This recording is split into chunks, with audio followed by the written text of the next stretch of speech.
Ukweli ni kwamba vyakula vinaweza kukusaidia kukupa hamu ya tendo la ndoa na kuweza kukupa stamina ya tendo, lakini endapo tu haujaathirika kwa kiwango kikubwa, vyakula vinaweza kukusaidia. Lakini kama unafahamu fika kwamba uume unasimama kwa ulegevu, sio ule ambao unasimama kama zamani, yani ilivyokuwa unashiriki tendo la ndoa, ufahamu ya kwamba vyakula pekee haviwezi kusaidia. Lakini pia kama unaona kabisa unakosa hamu ya tendo la ndoa, yani haukuwa hivyo lakini inakutokea unakosa hamu kabisa ya tendo la ndoa, ufahamu ya kwamba vyakula pekee haviwezi kukusaidia wewe mwanaume.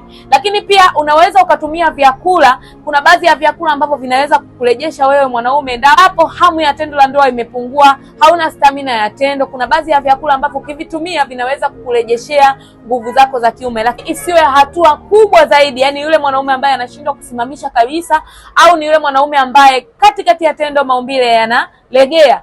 Hii vyakula haviwezi kukusaidia. Lakini leo nitakupa vyakula ambavyo vina uwezo wa kurejesha nguvu za mwanaume endapo imepungua kwa kiasi kikubwa.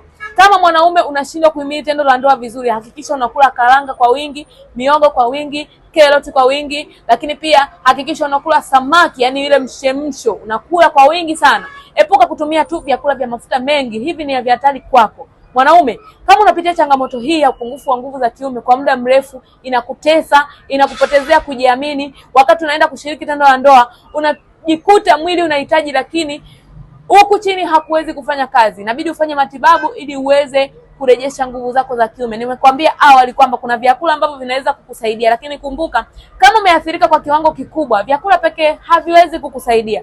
Kama na wewe ni miongoni mwa wanaume ambao wanateseka kimya kimya, wanaona aibu, leo niko hapa kwa ajili ya ushauri zaidi. Unaweza kanipigia ili niweze kukusaidia.